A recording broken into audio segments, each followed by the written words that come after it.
Welcome to Liberate Your Authentic Self. I am your host, Dr. Andrea Pennington, and my lovely co-host today is Helene Philipsen.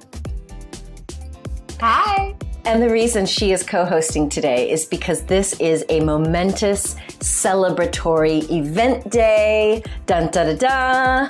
Why? Because this is Helene's 5-year anniversary of being clean and sober and free from an eating disorder. And paying it forward, she is helping men, women, girls, and all kinds of folks around the world get free. So in honor of you, Helene, this is the freedom edition of this show. I love it, and I'm so happy to be here to celebrate with you. That's really special. Well, I'm glad that we have you here to celebrate, because what a lot of people don't realize is that eating disorders, like any other addiction, can be lethal. You know, people do die because of eating disorders. I think some people just think of, oh, yeah, binge eating, yeah, but you can stop that, right? So I'm glad you're alive and kicking. Ain't nobody going to keep her down. So why don't you just tell me a little bit about this 5 years of sobriety and, what it really means to you?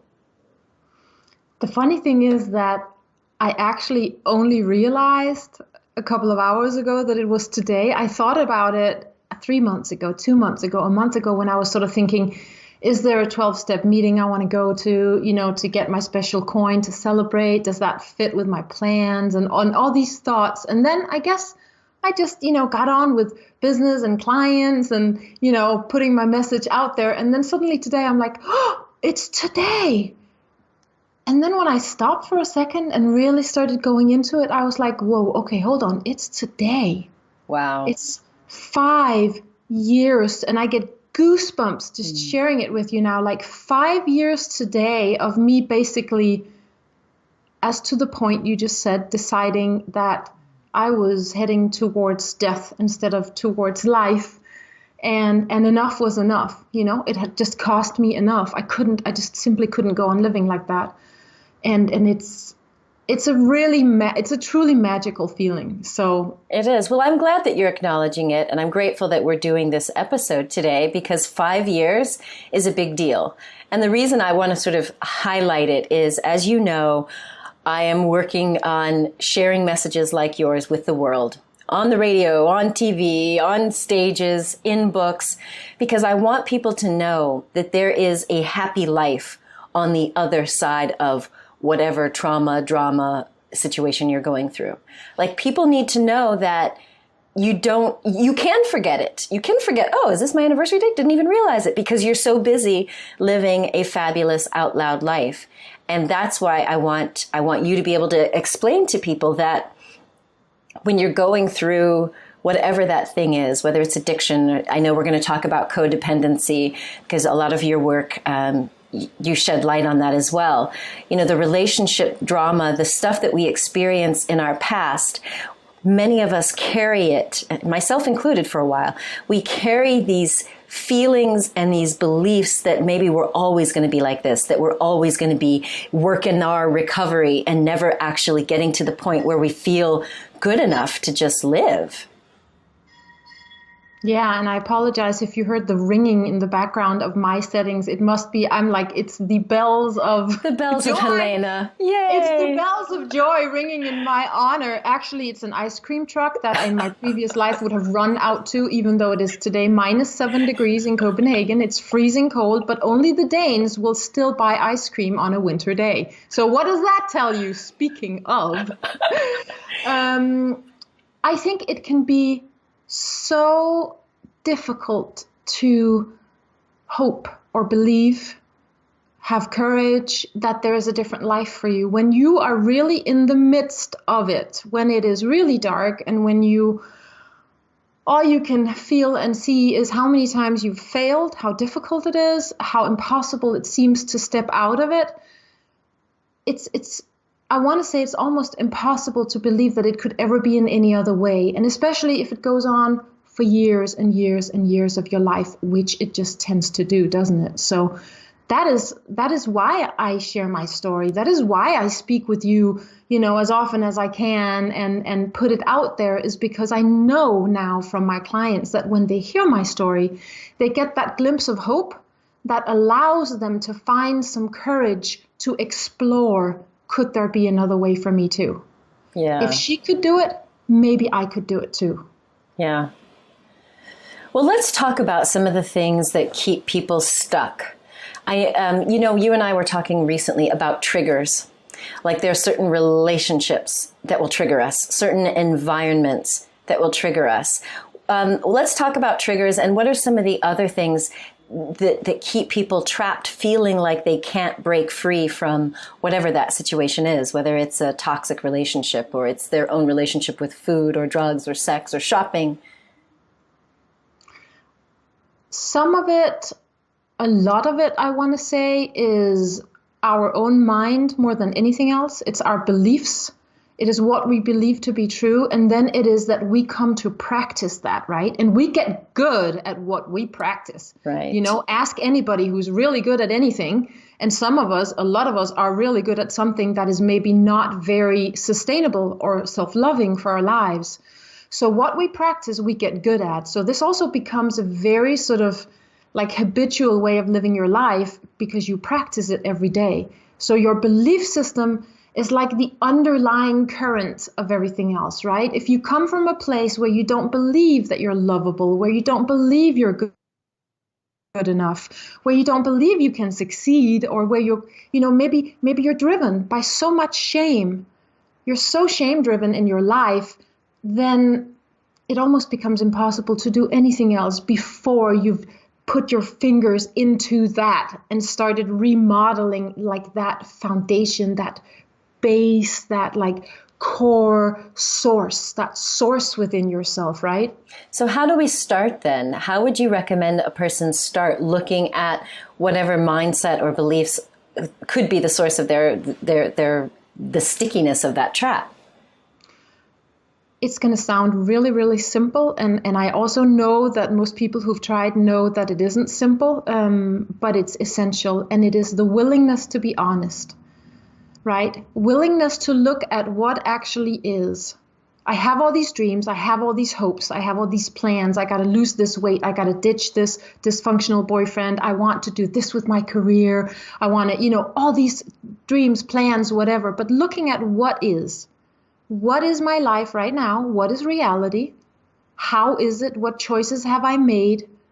I am where I am right now. And what is that? So acknowledging the absolute and sort of total truth of what is my reality right now without sort of falling into the pitfall of shame or self-blame or self-hatred. It is what it is. Let's just look, like take a clinical sort of observant helicopter view, even look at what is reality right now. Without the judgment. So it's just like, let's make an inventory and just call it what it is without the blame, shame, guilt, remorse, and judgment. I mean, that's what the first step of mindfulness is. Let's just look at what is present here now without judgment. Yeah, and that's it. I couldn't have said it better myself. Eliminating the judgment and the evaluation, ooh, is that good, bad? What does that mean? What has caused it? No analysis, let's just look at it. Once you have that established, then you've got options. Because if you allow yourself to get triggered by just observing what is, that's when people tend to pick up the drugs or the food or whatever we choose to do to numb ourselves from dealing with these situations, right? It's like, because if we look at it and we feel bad and we go into judgment, well, nobody wants to stay in that position for too long. So whatever your drug of choice is, right? It could be social media, it could be sex, drugs, alcohol, food, shopping, gambling, right? Yeah, absolutely. And I think once you're there, once you're willing to look at what is, once you've taken like a really, really good sort of Polaroid of that, click, this is it right now for me, end of story. Then the next sort of step is to figure out, well, what is my intention? What is it that I would like to do? What is it that would be aligned with my values? And to do that, there are often a couple of little goals along the way or little steps along the way, which could be figuring out what are my values? What is my intention? What is it that is important for me? Because if I've been running after the next donut or after the next Chanel bag or after the next penis, whatever, if I've been running after the next whatever quick fix has kept me going, right? Or I've been busy looking at reality and then going straight into judgment, like you said, then we lose track of that. So figuring out, okay, I need to get some of these details in place. What is important for me? What do I find my core values to be? And then I can see, okay, but my reality is not aligned with my core values. That's, of course, really often what we will discover. And then we will understand, okay, no reason I've been feeling like shit, because all the choices I make or the actions I make are totally not aligned with my core values. So how do I figure out what problem caused this behavioral system for me? How do I figure out what problem caused food, alcohol, love, shopping to be my solution? What was my problem? That's how I work with it, is I'm not satisfied staying on the surface and just sort of deciding this is how I want it to be in the future. This is the steps I'm going to take every day to start practicing. I want to go back and actually solve the problem so that we don't just learn to cope with the BS when it pops up. We want to go back and eliminate the reason it pops up. Exactly. Right? Exactly. Because so otherwise you're always in a continual or perpetual cycle of what I've seen a lot of people do is they do addiction hopping. It's like, okay, I've decided I'm not going to use food, but instead of getting to the root cause, they switch. They switch to some other way to cope. But would you recommend that we are in some sort of a therapeutic relationship or some sort of group? Because it can be really painful for people to go into their past. If they know that, I know when I started, one client was telling me that pie, she didn't really have like a full-on eating disorder, but she was definitely abusing food. And she could remember that when her grandmother died and everyone started bringing food over to the house during the morning period, one of the things that she would go for was the pies. And she recognized in her adult life that every time she got triggered with a sense of grief or wanting to mourn, that she went to pie. And so it was, easy to kind of see where that started. But the loss of your grandmother, albeit very sad for some people, is not the same thing to uncover as someone who may have experienced abuse or witnessed abuse or trauma or abandonment in their past. So do you think it's helpful to be in a therapeutic relationship, or how would you advise that? If somebody knows that they really had a traumatic cause to whatever their unhealthy coping behavior is, what do you suggest? I think it's essential, actually. And it doesn't have to be, like a paid therapy, or there are many, many groups out there and 12-step programs and places where look at our electronics and our social media and where we can connect with people. I think that we are social animals. We need that connection, right? We need the support. We need to be able to access our vulnerability somehow in a safe space. I think that's essential for recovery and for healing and growing and blossoming for all of us. So today is my 5-year day. That is going to be important to me on my 10-year day. It's going to be important to me on my 20-year day. You know what I mean? I don't think that ever stops. So yes, the answer to that is yes. I would always say connect yourself to somebody else. And a really good way, if we have resistance on it, if we get that resistance, like, no, I can fix that myself. Like, I can deal with that. I am a strong warrior princess. You know what I mean? Like, boom, I have a certain amount of recognition on that. It is to ask yourself, have I tried fixing this problem myself before? Often the answer will be yes. Have I accumulated tons of proof that didn't work? Yes. And so like getting real with ourselves, right? Have I tried? Did it work? have I tried multiple times? Okay, so maybe I try a different path. Maybe I try a different path as an experiment. I'll tell myself that this is an experiment, to kind of get my brain to go along with it. We will experiment with going a different path in my healing, and we will seek to connect with other people, and we will seek their recovery, their advice, their expertise, or maybe just an ear. We will seek people who are willing to lean in, hold space for me. Well, when we get back from the break, let's talk about a couple of the ways that you and me together are providing another opportunity for people to be in a healing community environment when we get back. Tune in daily to get fired up with insight and inspiration for purposeful living, conscious relationships, and soulful success. You're watching Liberate Your Authentic Self with me, Dr. Andrea Pennington. Check out the live version of this show, where I answer your questions in real time. Visit facebook.com/Dr. Andrea Pennington. So what is it going to take for you to really get free?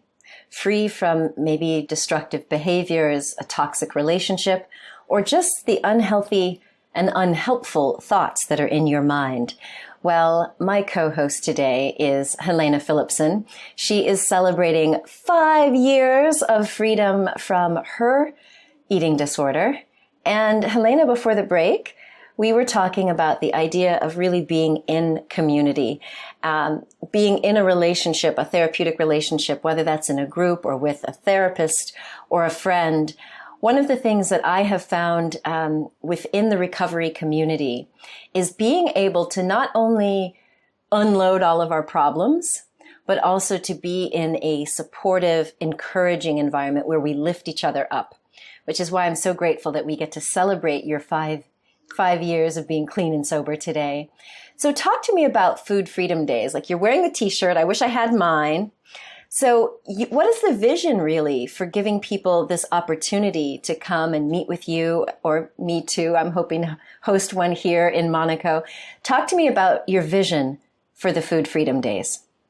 It's actually quite the essence of everything you just said. It is connection. Above anything, it is connection. So whether you are, you comfort eat sometimes and it bothers you that you're not sort of more in balance when it comes to food and eating, whether you have an eating disorder, whether you are in recovery and have been for a while, then it is connecting and getting in that flow of the healthy, functional, balanced working with yourself, connecting to recovery and emotional health and to other people. It's a shame-free space. I sometimes call it like a tax-free zone, because there's no tax. There is no bill coming to you afterwards. It is the place where you get to be open if you want to, be present if you need to, and be met and seen and heard, which we all need to.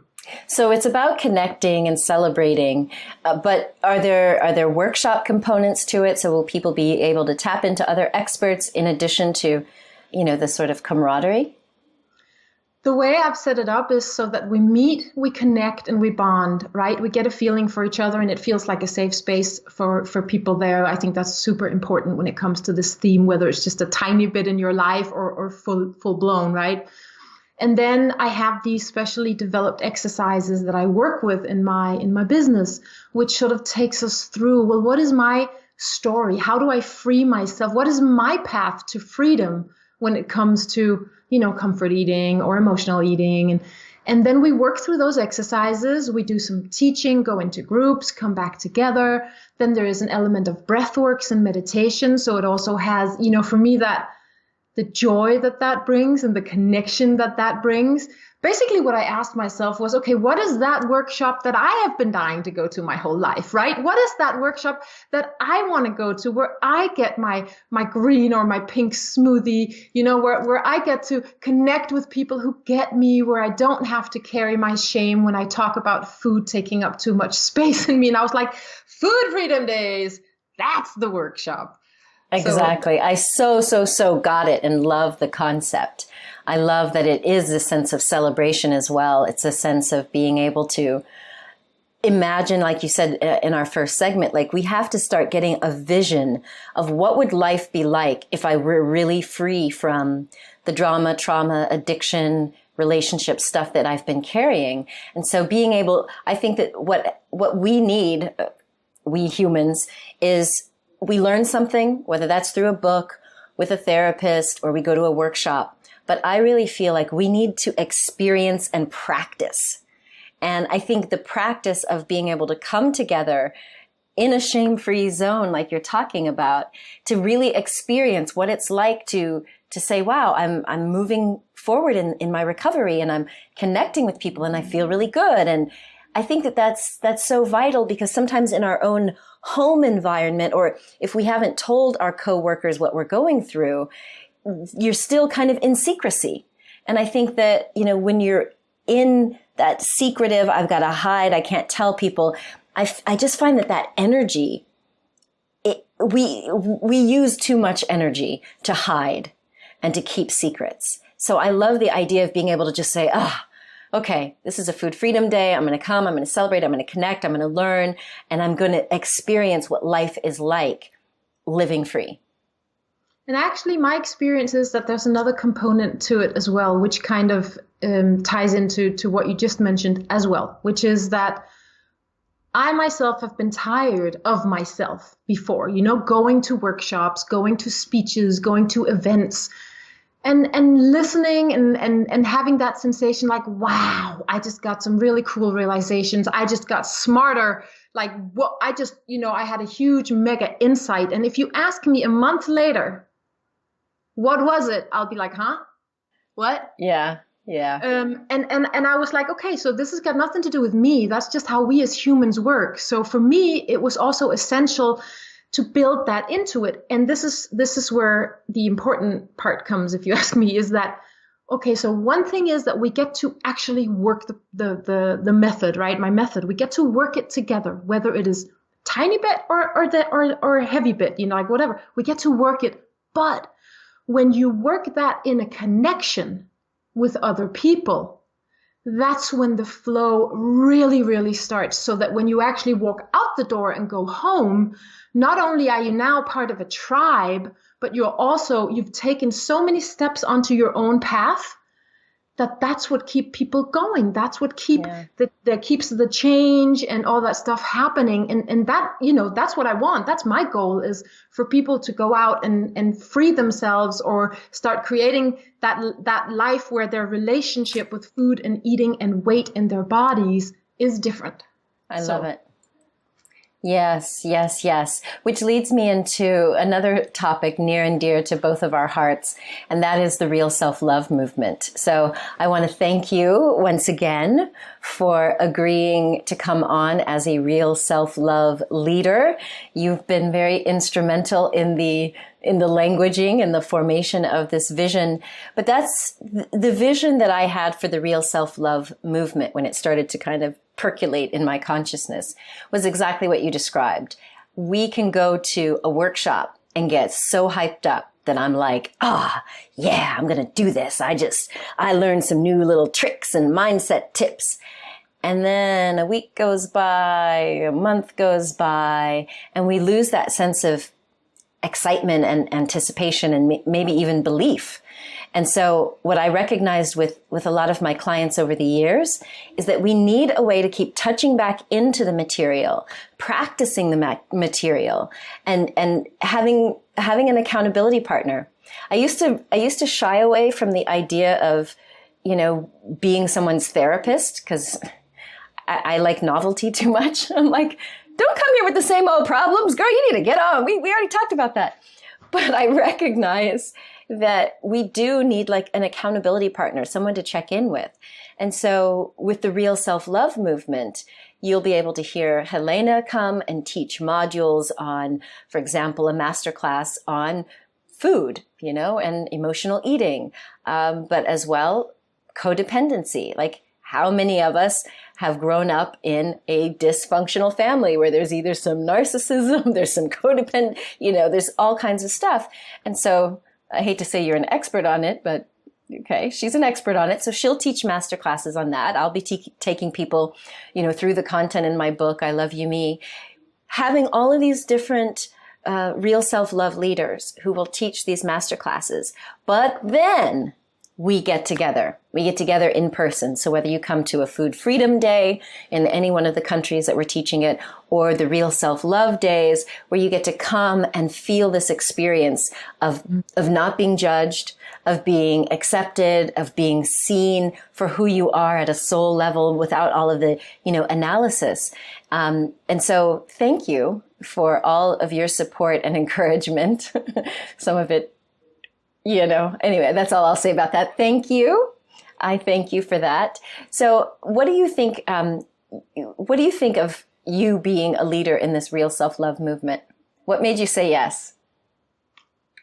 Well, I had, and I think I may have mentioned this to you earlier, I had this, when you said it, the real self-love movement, I was like, yes, I love it. I'm going to subscribe to that.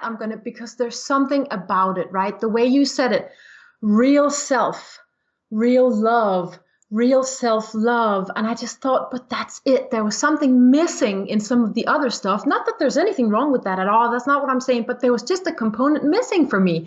So I just connected with it. It just made so much sense to me. And then because I love you. I love your work. I care about you. You inspire me. And so for me to kind of, I think I just called you like the real self-love mama, and I'm not sure you want to take that with you, but for me, there was something about that. This movement was kind of born from your energy, from your idea, your thoughts, your intention for not just your immediate tribe, but way, way bigger. The way I felt it was that there is an energy in the real self-love movement that was born out of an intention for the planet. Yes. Like for all of us. Yes. And that, just saying it now, goosebump city. Yeah. I don't know if you can see my arms, but so that's why for me, I was like, okay, with the work that I do, this makes sense to me because self-love is such a big part of what I do, but keeping it real is also a huge part of what I do. So it just tied straight into, the message just connected. So I'm like, yes, sign me up. I'm ready.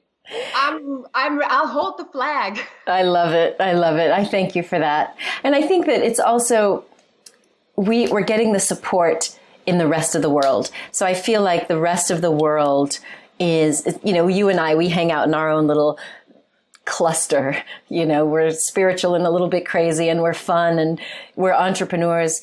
But the rest of the world is also waking up to the need for us to own our story, to find our voice and to speak up and speak out. So I think with the Me Too movement, with the Time's Up movement, what we're seeing is that people are finding the support. Other people are willing to speak up. And so this idea that we can actually have a global or an international conversation about who are we really as people? Like, what is the authentic self? Not just this ego or this mask that we put on.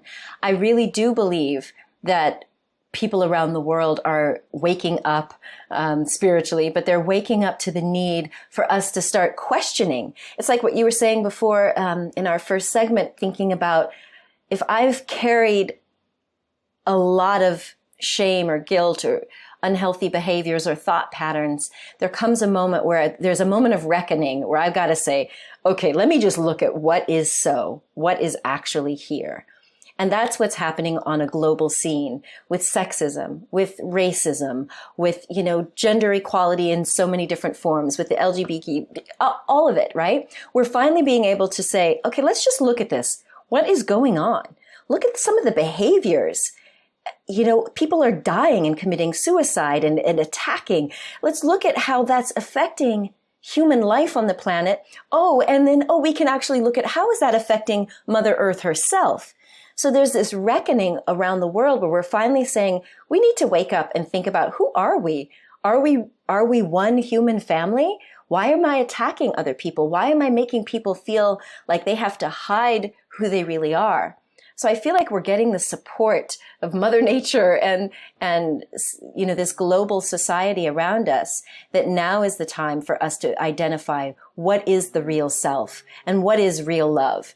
Because if you're going to say that I only love my people to the exclusion of others, then I'm going to tell you, I don't think that's real love.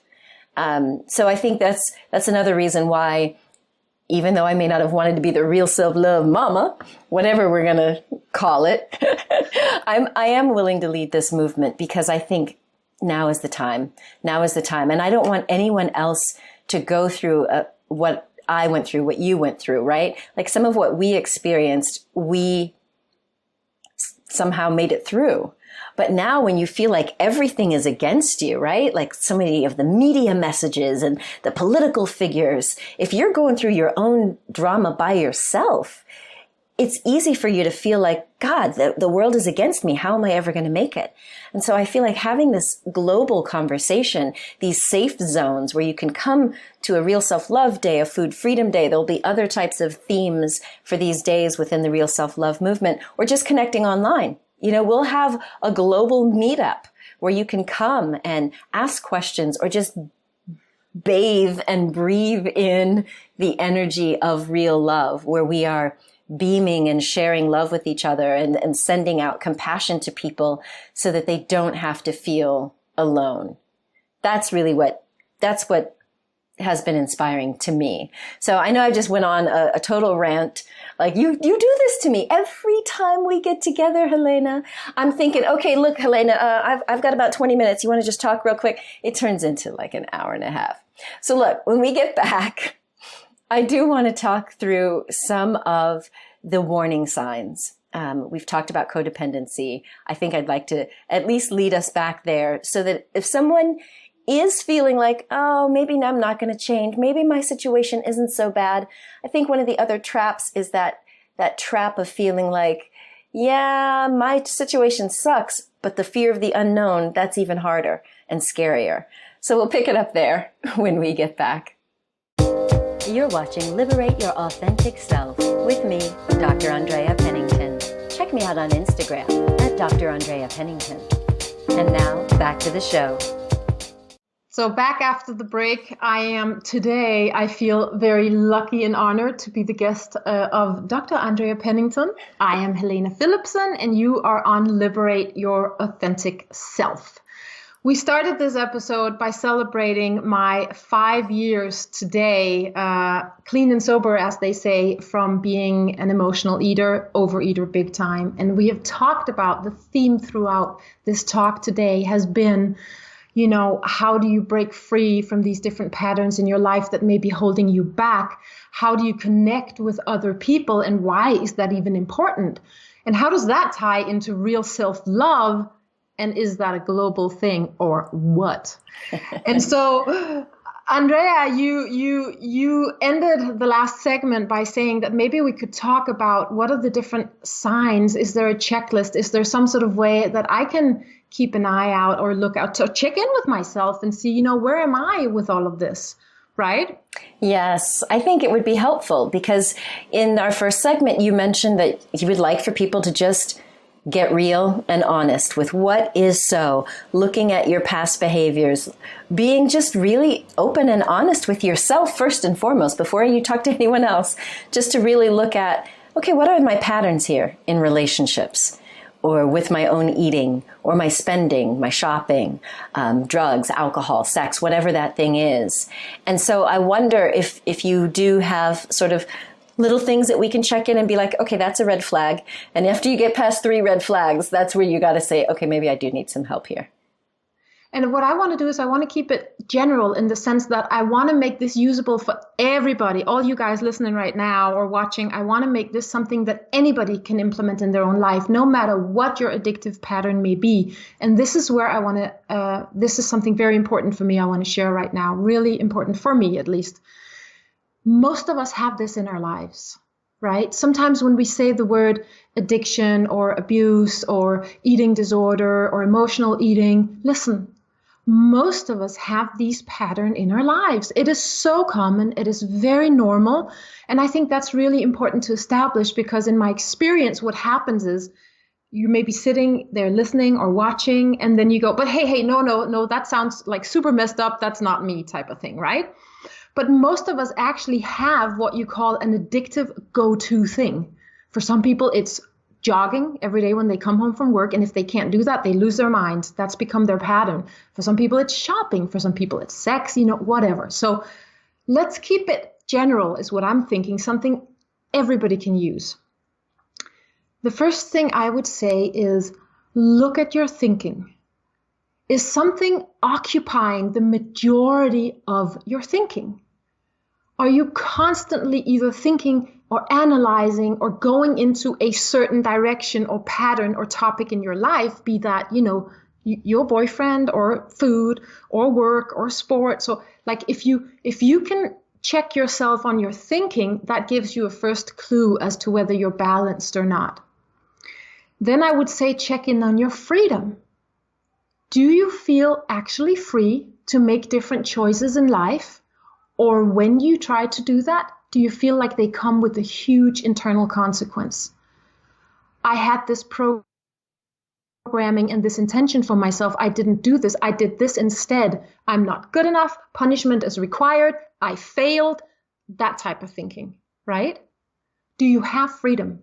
Is there balance? Oh, I can eat a little bit of this and a little bit of that. That's fine. I had industrially processed white bread today. Is hell and high waters gonna? No, it doesn't matter. Doesn't matter at all. Like really seriously, like totally does not matter at all. But so is there freedom? Do you have freedom to see the people you would like to see, or is something holding you back? Do you have the freedom to make choices, do activities you actually know make you happy, or are you not going for certain reasons?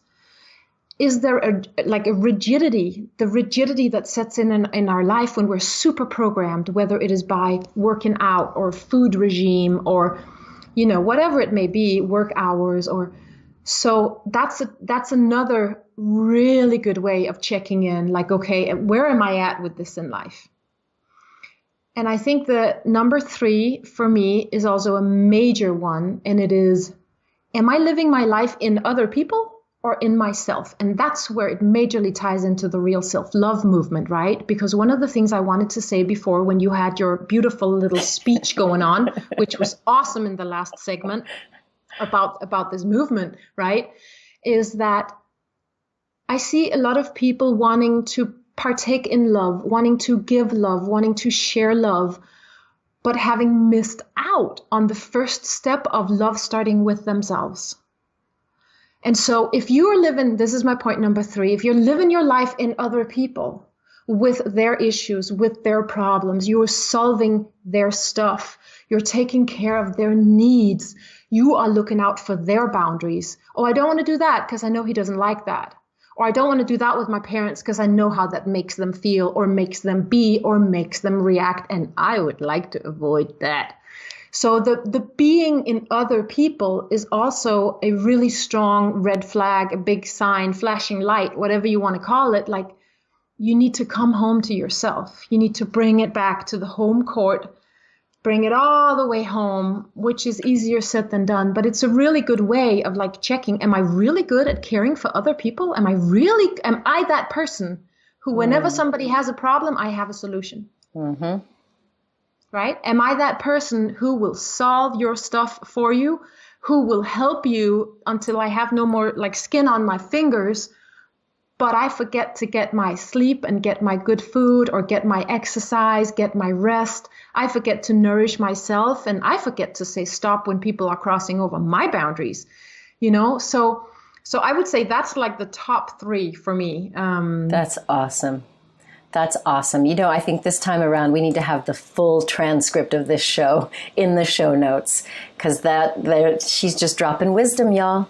I love what you bring up about that third point about living in others or living in myself, because I think one of the challenges I felt in my own life was I always felt like I needed to solve other people's problems. Like I need to make sure everybody else is okay, everybody else feels good, and if somebody wasn't feeling good, then I modified everything in me just to make them feel better, which that again, it took me off of my path of living authentic to who I am. And just like you said, I would end up putting myself out for people to my own detriment. And I think one of the other red flags for people, or a warning bell, is for those of you who might be like that, thinking, but this is noble. Of course I should take care of others. They're my friends. They're my family. I love them. I do this out of love. I would ask, is there a cost? Do you ever feel resentment? Or do you ever feel like you're on the verge of burnout? Because even as caregivers, we can end up with burnout. There's compassion burnout. Like, these are like buzzwords, even in the psychology world, that are being written about. Because those were the things that were kind of finally giving me the courage to set those boundaries. Because it was like, look, if I'm burnt out, then I can't help anyone. And if I'm full of resentment, what kind of a gift am I giving in trying to like be there for other people? So anyway, and had we bumped into each other at the time and been at different places, you know what I mean, at that time, I think I would have asked you the exact opposite as well. I would have added the question and saying, what are you getting out of this? What are you getting out of this? And when I say that, it doesn't mean what it may sound like. It doesn't mean like, so what's in it for me? That's not what I mean. What I mean is, okay, so check in on the feelings that this gives you. So now you feel like, you know, either I'm Mother Teresa, I am that woman. I have an image in my head of that woman who does good for others. Right. I get to feel good about myself. I get to be the giver. I get to be and that comes, as you say, often with a huge cost of bitterness, resentment, other things. Because if I ask, you know, any random, now it's just you, right? If I ask you, are you doing all these same things for yourself first so that you come from a healthy base? And you go, no, I'm better at doing it for others. Then I would say, well, right there, that's when the tape breaks, right? Right there, there's a disconnect. Because then you're doing it for the benefit of how it makes you feel. Then it makes you feel good enough. And that is not the motivation of real love or real self-love. Then it's all about other underlying shame, ego, you know. And so it's so interesting because we do want to be able to be compassionate and help and share and give.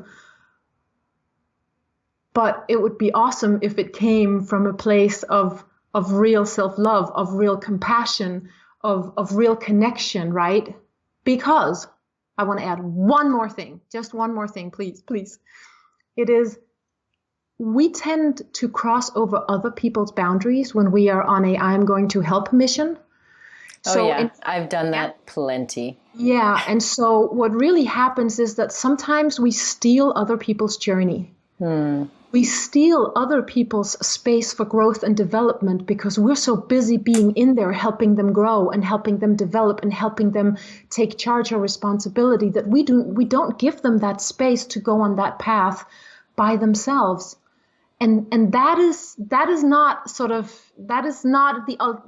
the way we want to, you know, that's not the way we want to go about it. We want to give other people the space to take responsibility for themselves as well, so that they too get their journey. Absolutely. Such wise words. I look so forward to these masterclasses that we will do for the Real Self-Love movement. And I look forward to coming to the Food Freedom Days because there's just so much. There's so much that she has to share. For those of you just listening, she's popping up her t-shirt, the Food Freedom Day t-shirt. We'll make sure we put a picture in the description. So Helene, how can people get a hold of you and your brilliance? Where do we find you? HelenePhilipsen.com, HelenePhilipsen.dk if you're Danish. I have many goodies for you to come and grab. If you want to start some of this that don't cost a thing, you can just connect on my website. I have mantras you can work and all these things. And otherwise, I always love a good Facebook connection. So, you know, you can always hit me up on Facebook. I love being connected on social media, Instagram as well. So, and we can find information on the Food Freedom Days on your website? Yeah. Perfect. Well, thank you again for being with me, and congratulations. I send you many blessings and joy and just, you know, a high five for your 5-year anniversary. Well done. Thank you so much. It's a high five for the high five. Hamza, baby, Hamza. It is the ma of Fatma. Yes, Fatma's hand. Yeah. I love it. Thank you. Thank you for having me, Andrea. It was awesome talking to you, as it always is, and much, much real self-love to you. Thank you. Thank you, sister. So, my friends, there you have it. Be inspired, be encouraged. You can make it through. We've got so much that we will connect you with through this radio show, through the Real Self-Love Movement, through the Food Freedom Days. There is hope and help for you. So remember, my friends, that you are a gift to the world. So share your presence with passion. Much love.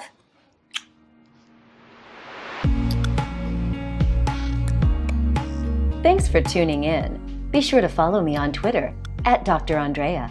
And did you know I'm on the radio daily? Visit AmericaOutloud.com to download the Talk Radio app.